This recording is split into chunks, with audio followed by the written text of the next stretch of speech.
Oke, jumpa kembali seperti biasa pemirsa ya di channel YouTube-nya Supriyati. Oke,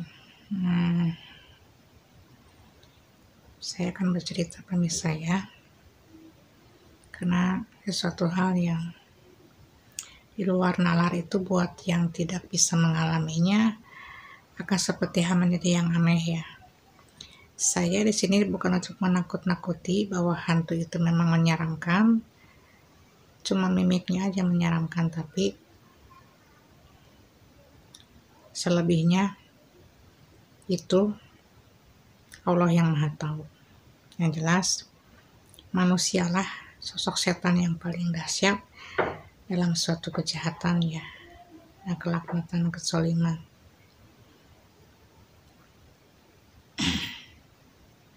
Setan yang nyata. Ya. Kalau setan makhluk asal yaitu cuma mimik mukanya aja yang menyeramkan, bahwa setelah meninggal ya intinya akan berubah wujud sesuai dengan amal-amalannya selama di dunia. Oke.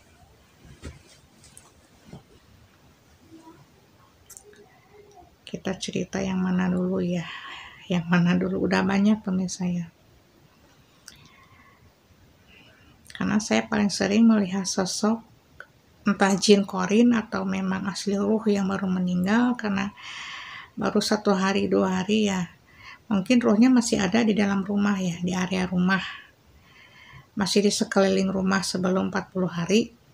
Ya ruhnya yang aslinya itu masih tetap ada di ruangan area rumah. Makanya orang yang meninggal itu selama 7 hari harus didoakan ya, dikirimin doa, kemudian diberikan yang terbaik dengan doa-doa yang kita kirimkan selama 7 hari dalam 7 malam ya, selama seminggu. Setelahnya 40 harinya, nah setelah 40 harinya ruhnya akan betul-betul kembali ke sisi Allah ya. Jadi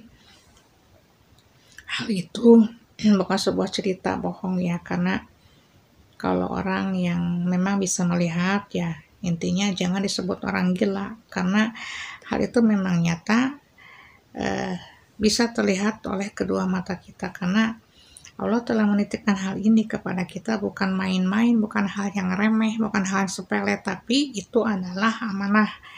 Maka kalau kita udah diberikan hal seperti ini, jangan menjadi orang yang penjolim, pelaknat, dan intinya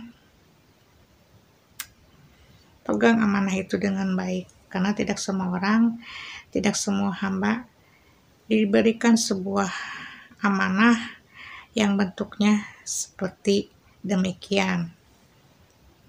Nah, istilahnya mah indigo pemirsa ya. Jadi sebelum ada kejadian di bumi, di tanah air, di mancanegara ataupun di pemerintahan, kalau orang yang sudah diberikan kelebihan sama Allah pasti akan diberikan mimpi tersebut sebelum kejadian hari H itu betul-betul terjadi ya, seperti tanah longsor, seperti kecelakaan kereta api, seperti ada bencana banjir, seperti bencana-bencana yang lainnya, ataupun pergantian pemerintahan dengan dua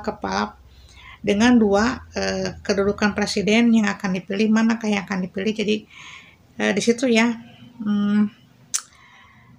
wujud nyata. Jadi ada pemilihan presiden ya, ada 2 ya. Jadi waktu itu ya memang terjadi ya. Jadi waktu ada pemilihan kejadian pergantian presiden dan memang ada sesuatu hal yang harus terjadi di pemerintahan, saya bermimpi di langit ada bulan purnama ya, 2 bulan purnama di langit itu saya lihat ada 2, 1, 2 bulat pemirsa ya, bersinarnya dua-duanya ya, bercahaya di langit di atas ya.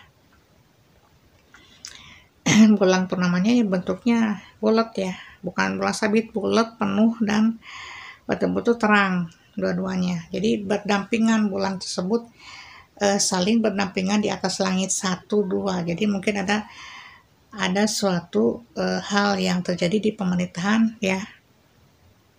Ya nggak tahulah, intinya saya diberikan cuma Bukan cuma saya diberikan mimpi seperti itu sebelum ada suatu pemerintahan yang akan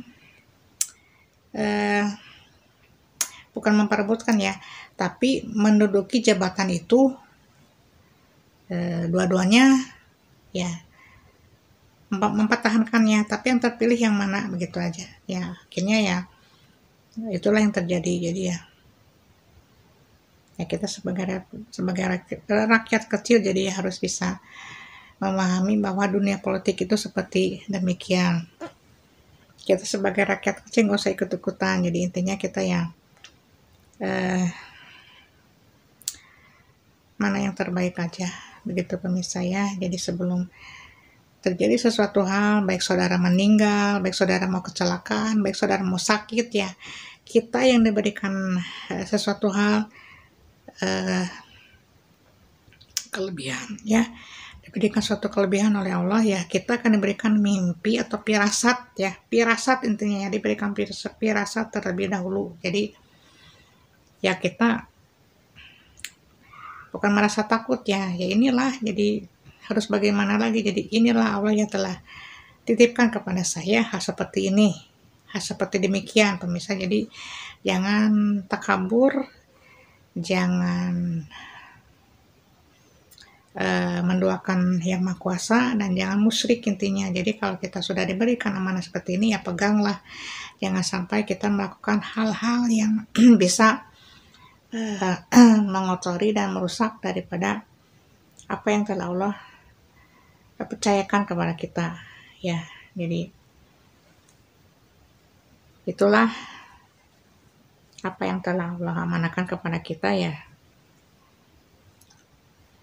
karena dari kecil ya seperti ini. Jadi ya kita harus bisa menerima, walaupun kita diberikan ujian yang sangat besar di depan mata gitu ya, kita harus ketemu dengan orang itu yang saya benci gitu ya, tapi harus bagaimana lagi, inilah hidup gitu. Jadi sebelum saya dipertemukan dengan orang tersebut ya, yang dalam dunia nyata udah menyakitkan ya, sebelum ketemu juga ya dalam mimpi, sebelum ketemu orang tersebut saya sudah bermimpi ketemu orang itu ya dalam mimpi. Begitu kita berjalan nih di pinggir pantai ya, kita berjalan di pinggir pantai, di nggak tahu pantai mana lah, pokoknya pantainya itu di pinggir pantai banget gitu ya, ada sebuah tembok gitu ya, dinding, bukan dinding ya, tembok lah untuk jalan kaki ya. Jadi kita berdua di situ jalan menyusuri pantai, ceritanya dalam mimpi ya.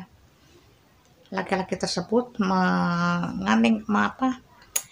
memeluk saya dengan memegang pundak saya seperti ini ya. Jadi sebeginilah kita berjalan, cuma posisinya ya saya di kiri, dia di kanan. Saya di sisi pinggir laut banget, tapi dia di pinggir sebelah sana, sebelah kanan ya, di pinggir sebelah jalan. Saya di pinggir laut ceritanya, dengan dia pegang ya, seolah-olah mau dijungkirkan ya ke dalam laut tersebut.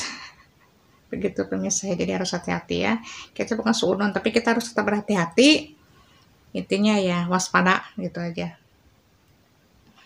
Sosoknya ya tinggi ya, lebih tinggi dari saya. Saya cuma segininya dari ukuran tinggi dia ya. Tinggi, hitam, rambutnya cepang dan hidungnya mancung. Begitu, kurus. Ternyata saya sudah tahu mukanya seperti apa sih orang tersebut ya, sebelum saya ketemu dengan orang itu gitu ya, yang selama ini ya begitu sangat menyakitkan ya. Saya sebelum dipertemukan dengan orang itu ya, saya sudah diberikan sesuatu hal sama Allah dalam mimpi, kamu akan bertemu dengan orang tersebut begitu ya. Ya mukanya pun sama, mukanya pun sama, tingginya sama, rambutnya pun sama, cepak kayak begitu ya, rambutnya cepak seperti itulah, hitam.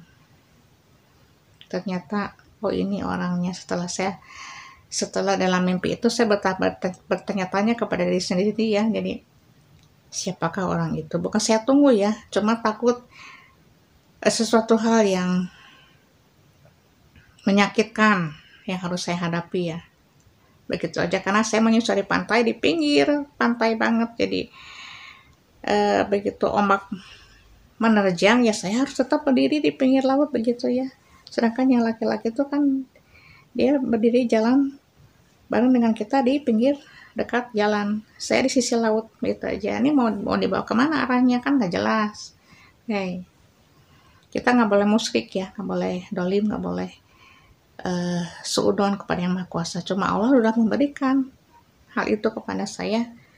Nih, begitu. Jadi saya harus bagaimana gitu.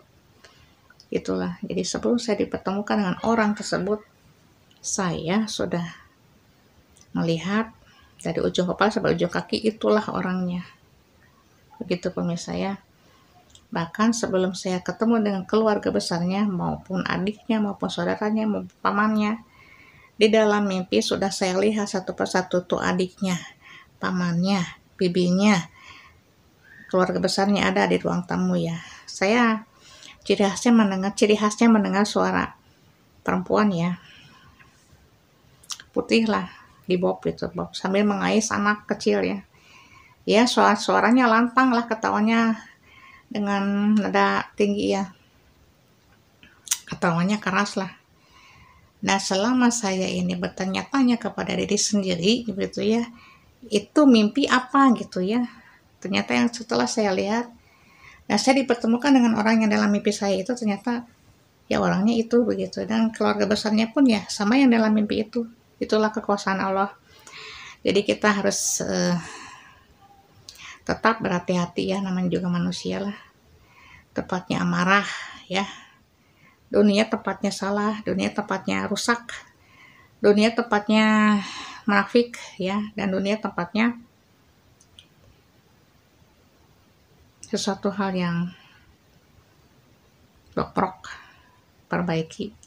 Makanya kita lahir ke dunia ya, intinya harus kenal dengan orang-orang yang punya hati bersih. Oke, jangan sampai kita rusak hanya karena sesuatu hal yang bisa memperdayai kita ya, lahir batin. Jangan sampai karena kita hidup tidak mau terselubung hanya karena suatu belenggu yang dipermainkan oleh orang-orang tersebut ya, untuk memperdayai diri kita. Oke, sekian dan terima kasih.